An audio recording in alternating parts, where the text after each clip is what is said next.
One man handed the girl his leather jacket, wrapping it around her shoulders. Another grabbed a flashlight. Engines roared to life outside, the sound echoing like a war cry. They didn't wait for the police. They didn't need to be told what to do. They just went. Headlights cut through the darkness as they rode toward the woods. The leader's voice came through the radio. Huff and out. Look for tracks. Listen for anything. They were men who spent their lives on the road, reading trails, following signs most people would miss. And that night, those skills became something more. Every broken branch, every footprint in the mud was a clue. The woods were silent except for the sound of boots crunching leaves and engines idling in the distance. They searched for hours, their flashlights slicing through the dark like blades. And then one of them shouted, "Over here!" They ran toward the sound and found a small clearing. There, behind a fallen log, was a boy, no older than 6, shivering, scared, clutching a small blanket. When the leader picked him up, the boy's first words were, "Is my sister safe?" That moment hit everyone hard. These hardened men, who'd seen everything from bar fights to bloodshed, stood there, speechless. The leader looked down at the boy, nodded, and said, "She's waiting for you, little man." They carried him back carefully, wrapping him in a blanket. When the bikes rolled back into the bar's parking lot, the little girl was standing outside, still clutching that pink backpack. The moment she saw her brother, she ran to him and threw her arms around his neck, sobbing uncontrollably. And the toughest men in that bar, the ones covered in tattoos and scars, turned away to wipe their eyes. The police arrived soon after, but by then, the hard part was over. The kids were safe. The danger was behind them. The officers started asking questions, but the bikers weren't looking for credit. They didn't do it for recognition or headlines. They did it because deep down they knew what it meant to protect the innocent. They knew that being strong wasn't about intimidation or fear. It was about standing up for someone who can't stand up for themselves. Inside the bar, the little girl sat with a warm drink in her hands, her brother asleep beside her. She kept the teddy bear close, tracing its worn-out fur with her small fingers. One of the men sat beside her, quiet, his voice soft when he finally spoke. "You were brave tonight, sweetheart." She looked up at him and said, "Mom told me if I was ever scared to find the loudest place, because loud people don't ignore." And she was right. Because that night, she walked into one of the loudest, roughest places in town and found people who refused to look away. They might have looked intimidating. They might have carried a rough reputation. But beneath the leather and the scars, they had hearts strong enough to protect a child who had nowhere else to go. That moment didn't just save those children. It reminded every person in that room that strength isn't found in fists or fury. It's found in fists or fury. It's found in compassion. It's in the choice to act when others hesitate. It's in the power to protect when the world expects you to destroy. And sometimes, the ones the world fears most are the same ones who carry the deepest sense of loyalty, the fiercest kind of love, and the quiet courage to do what's right when no one else will. When that little girl walked into that bar, trembling and clutching that pink backpack, everything people thought they knew about strength changed. In a room full of men who had spent their lives wearing toughness like armor, she brought something none of them expected, a vulnerability that cut deeper than any blade, fear that spoke louder than any engine, and courage that didn't look like the kind they were used to. You see, real strength doesn't always come in a roar. Sometimes it comes in the small, shaky voice of a child who refuses to give up even when the world seems like it's closing in on her. That night, she became a mirror, showing every person in that room what real courage looks like when life takes everything from you, but your will to survive. The leader, the man who had always believed that strength came from how much you could take without breaking, found himself frozen as he looked into her eyes. There was no fight left in her, only determination. Only determination. He'd seen grown men crumble in pain, but this little girl, with her tiny frame and bruised knees, stood there asking for help like it was her last breath. And that's when it hit him. Strength isn't about how loud you are, how big your muscles are, or how much pain you can handle. Strength is about the heart that refuses to stop beating, even when the world tries to crush it. That bar had seen everything. Fights that left blood on the floor, stories that no one dared to repeat, laughter that came from people who were too broken to cry. But that night, for the first time in years, it saw something pure, something sacred. When the little girl said Eve took him, there was no hesitation, no second guessing, no looking around to see who else would step up. The leader turned to his crew, and without saying a word, they understood. Because real strength doesn't wait for permission. It moves, it acts, it protects. The bikers who once lived for themselves suddenly found purpose in someone else's fight. The man who always said he didn't care about anything but his bike was the one who led the search party into the woods. The woman who had scars across her arms from battles, she never talked about, wrapped a blanket around the girl and whispered, "We're safe now." Every person in that bar that night discovered a piece of themselves they didn't know was still alive. The part that could still care, still protect, still feel something human. When they reached the woods, the moonlight barely touched the ground. The air was heavy, the silence sharp. Every sound, every snapping twig, every distant echo felt like a threat, but none of them turned back. They spread out, flashlights cutting through the dark, calling out the boy's name. Hours passed and the cold bit through their jackets, but they didn't stop. Because once you've made the decision to protect, once you've decided that someone else's life matters more than your comfort or your safety, you don't back down. They finally found him curled up near a fallen tree, barely awake, his lips blue from the cold. When the leader lifted him into his arms, the boy whispered, "Is my sister safe?" Those 4 words hit harder than any punch. It was the kind of love that reminded them of everything they'd lost, the families they'd broken, the promises they'd failed to keep, the people they used to be before life hardened them. They realized in that instant that real strength wasn't about surviving alone. It was about protecting someone else's world, even when yours has already fallen apart. When they brought the boy back, the little girl ran out before anyone could stop her. Yeah, she didn't care about the mud, the cold, or the people watching. She just ran. And when she reached her brother, she dropped that pink backpack, threw her arms around him, and sobbed into his shoulder. The sound of her crying echoed through the night, breaking the silence that had held those men for so long. The ones who used to laugh at pain felt something they hadn't in years, a sting in their chest that reminded them they still had hearts. One of the younger bikers turned away, his jaw tight, eyes wet. He'd joined the club to escape, to run from a world that had chewed him up and spat him out. But as he watched that reunion, he realized that maybe life hadn't taken everything from him. Maybe there was still a reason to fight. Maybe the same hands that had caused damage could also heal. That night became a turning point, not just for the children, but for every soul in that room. They sat the girl down, gave her a warm drink, and wrapped her in a blanket. She was quiet, watching her brother sleep beside her, her small hand gripping the teddy bear like it was her only anchor. One of the men knelt next to her, trying to smile. "You're safe now, sweetheart," he said softly. She looked up, her eyes red, her face still streaked with dirt. "Imam told me to find the loudest people," she said, "because loud people don't look away." When the engines roared that night, they didn't sound like they usually did. It wasn't the sound of rebellion or freedom anymore. It was the sound of urgency, of purpose, of hearts that had suddenly remembered what it meant to care about something bigger than themselves.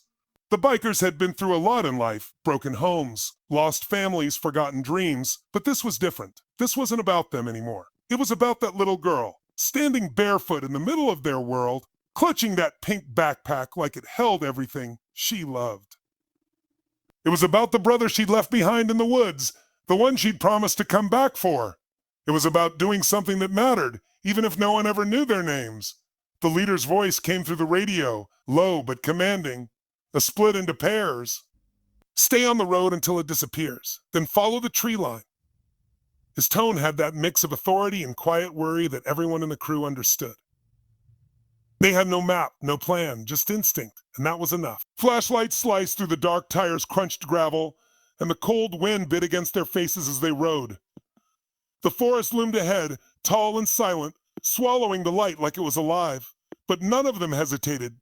Not a single one turned back. When they reached the woods, they killed the engines. The silence that followed was heavy. You could hear the sound of boots sinking into the damp ground, of leaves rustling underfoot, of hearts pounding in unison. The leader knelt down, scanning the earth with his flashlight. "There," he said, pointing to a set of small footprints. "Afresh! 2 of them." They followed the trail deeper into the woods, moving quietly, the beam of light bouncing between tree trunks. The night seemed to close in around them, the cold seeping through their jackets, the weight of what they were doing pressing hard on their shoulders. Every sound made them stop. An owl's cry, a snapping twig, the wind pushing through the branches. But they kept moving. Because when you decide to fight for something that matters, you stop counting the cost. They didn't think about danger, about what they might find, about what could be waiting in the dark. They thought about the little girl's face, the fear in her voice, the way she said, "They took him." That was enough. Minutes turned into hours. The woods felt endless, stretching into shadows that seemed to have no end. Then, from somewhere far off, a faint sound, a whimper, soft and desperate. The leader froze. "You hear that?" he whispered. They all stopped breathing. There it was again, just barely audible. A small, broken cry. "Over here!" One of them called, and the group moved fast, crashing through the underbrush until they found the source of the sound. There, hidden behind a fallen tree, was a boy. He was shivering, his arms wrapped around his knees, dirt smeared across his face. His lips were pale, his eyes wide with exhaustion and fear. When the light hit him, he flinched and tried to crawl away. The leader dropped to his knees, holding his hands up. "It's okay, buddy," he said softly. "Buddy," he said softly, "we're here to help." The boy's voice was barely a whisper. "Is my sister safe?" The leader nodded, though his throat felt tight. "She's safe, kiddo. She's waiting for you." When he reached out, the boy hesitated for a moment, then took his hand. The man pulled him close, wrapping his jacket around the small frame.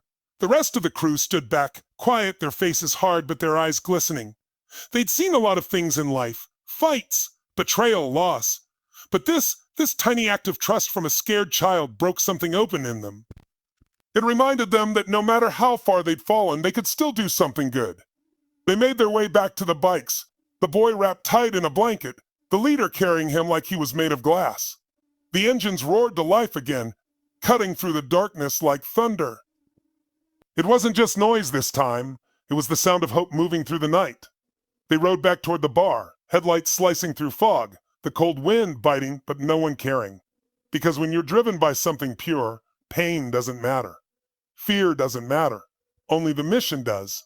Back at the bar, the girl was still sitting by the door, too scared to sleep, her small fingers tangled in the strap of her backpack. The moment she saw those headlights, she jumped to her feet. The door swung open, and when she saw the boy in the leader's arms, she screamed his name and ran. She didn't care that her legs were shaking or that her face was streaked with tears. She just ran. The leader crouched down, setting the boy on his feet, and the two of them collided in a hug so fierce it silenced the whole room. She buried her face in his shoulder, sobbing, whispering words no one could understand, and he held her just as tight. When the police took the children away that night, the bar stayed quiet long after the sound of the sirens faded. The men and women who had just moments before been ready for another night of noise, drinks, and stories found themselves lost in thought. The smell of smoke still hung heavy in the air, but the atmosphere was different now. It wasn't about chaos anymore. It was about reflection. Because in that small bar on the edge of nowhere, something extraordinary had happened. Something that stripped away all the stereotypes, all the assumptions people carried about what strength, goodness, or humanity looked like. Those bikers, the ones most people feared, had become protectors, saviors even, without planning it or expecting it. The leader sat in his usual seat by the window, the glass fogged from the warmth inside meeting the cold air outside. His drink sat untouched. His eyes weren't on the bar. They were on the road. He could still see the image burned into his mind, the little girl running into the bar, clutching that pink backpack, her voice trembling as she begged for help. That one word, help, had cut through years of noise, pride, and pain. It had reminded him of something he hadn't felt in a long time, responsibility. Not the kind you owe to your crew or your brothers, but the kind that comes when you see someone innocent, helpless, and you realize it's up to you to make sure they're safe. The others sat around in silence. A few tried to make small talk, but the words fell flat. They all felt it, the weight of what they'd just done, the realization that they'd stepped into a moment that mattered. For years, they'd been living like ghosts on the edge of society, feared, judged, misunderstood. People crossed the street when they saw them coming. Parents pulled their children closer. Store owners watched them from behind counters. They were used to being the villains in other people's stories. But that night, for the first time in a long time, they had rewritten that story. Outside, the cold wind howled through the trees, rattling the windows. The moonlight reflected off the chrome of their bikes parked in a line, still covered in mud from the woods. Those bikes had been symbols of freedom, of rebellion, of escape. But tonight, they stood for something else. They were reminders of action, of courage, of compassion that demanded no reward. One of the younger riders broke the silence. Can you believe it? He asked softly. His voice was rough, uncertain. Kid just walks in here, out of nowhere. And he didn't finish the sentence. He didn't have to. The leader looked up at him and nodded. He didn't say it out loud, but he was thinking the same thing. What if she hadn't found them? What if she'd gone somewhere else? Somewhere quieter, where people might have looked away. That thought sat heavy in his chest because it made him realize something that changed how he saw the world. Sometimes the people society judges the hardest are the ones who step up when it counts. One of the women, her hands rough from years of working in a garage, lit a cigarette and exhaled slowly. You know, she said, people think we're dangerous, and maybe we are, but maybe that's not all we are. Her words hung in the air like smoke.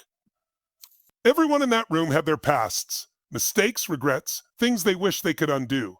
They'd all been running from something, but that night they hadn't run. They'd faced something head on, not for money, not for pride, but because it was right. The leader leaned back in his chair, the wood creaking under his weight. He thought about the little girl's face, the dirt smeared across her cheeks, the way her small hands had trembled when she held out that photo. He remembered the writing on the back, "Find my brother." It had been simple, written in crayon, but those 3 words had carried more power than any speech, any command, any promise. They were words born out of love and desperation. Somehow, those words had brought them all together. He took a slow breath, his chest heavy. For years, he'd believed that his life had already been written, that his choices, his mistakes, had put him in a box he could never climb out of. But watching that little girl fight for a brother reminded him that redemption isn't something you find. It's something you create, one choice at a time. Maybe, just maybe, they could still be something more than what the world saw.